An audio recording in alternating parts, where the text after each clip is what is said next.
Well, hey everybody, welcome back to Living Power, your online Bible study where we are walking through the Bible in a year. This is April 3rd and we are in the book of Judges. So if you're just now joining us, I want to welcome you. We have been talking about the 300-year period of the Judges, and it is right now 1000 BC in our reading. And we have been talking about, yesterday we started talking about the cycle that Israel finds itself in after coming into the Promised Land. And that's kind of how the book of Joshua ends. And the book of Judges begins, and it just talks about the cycle that Israel gets into where they turn away from the Lord, they worship other gods, then God kind of lets them go about their way, and then they get into trouble, they're oppressed, and we come to see that maybe God is ordaining their oppression in order to bring their hearts back to Him. And that's exactly what happens. They cry out to God, and then He rises up a deliverer. In this case, it's a judge to be a military conqueror. That's how we need to understand the judges. They may have some judicial role, but we really come to understand them as a military might.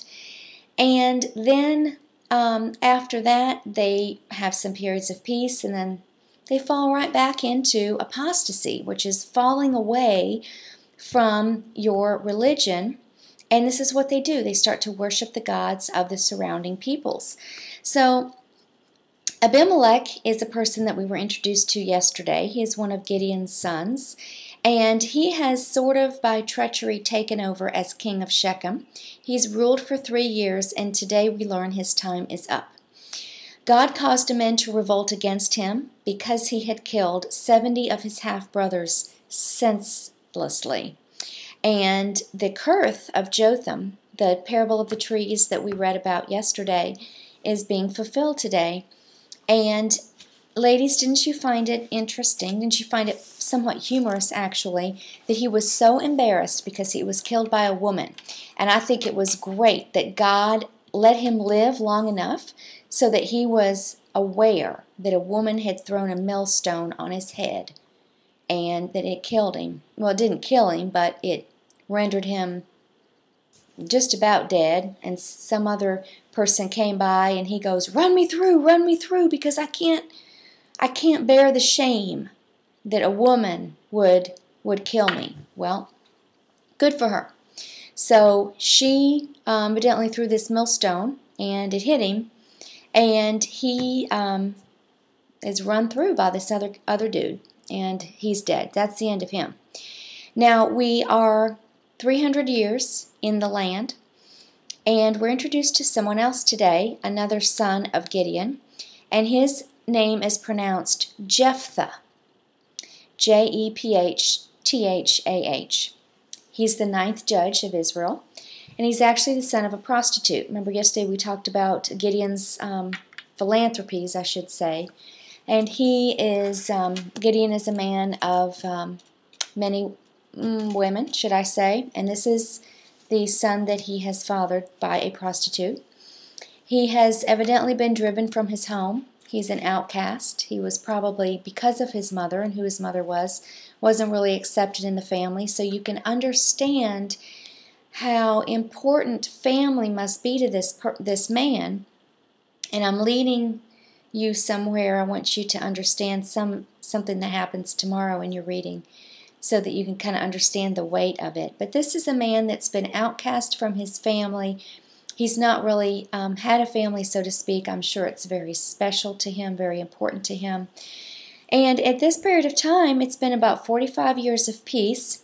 The people have turned away from God, and naturally He wants them back. God is a jealous God. He wants their hearts.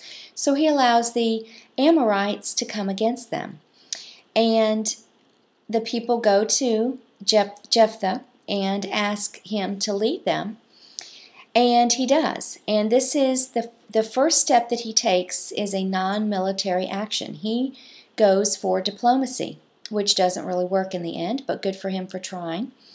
And he told the king of the Amorites, when the king says to him, I demand the land back that your ancestors took, he's like, wait a second, that was 300 years ago. Why are you just now saying something? But he says something very important. He says it was God who took that land from you, not me, not us. It was God who did that.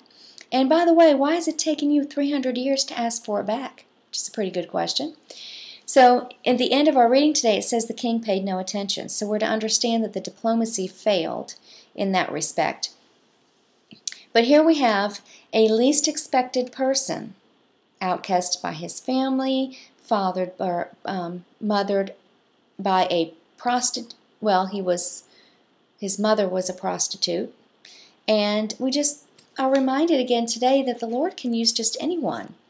And, you don't have to come from the best family or have the most money or have the best education. God can use anyone, and He does, and He wants to use ordinary people just like you and me, and this individual, Jephthah. The oppressors that we're reading about are the Amorites east of the Jordan and the Philistines west of the Jordan, so that kind of gives you an idea of where they're located.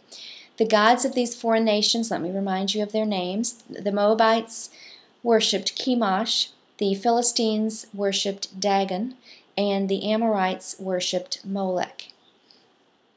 For 18 years, the Amorites oppressed Israel, and the Israelites were in great distress. In Judges 10:10, it says, they cried out to the Lord for help. Now notice what they said. We have sinned against you. Yes, God's probably thinking, yes, you've stated a fact. And He's like, what next? What next? But the what next never comes. God says, well, let the gods you worship save you. And Israel says, no, you, please rescue us.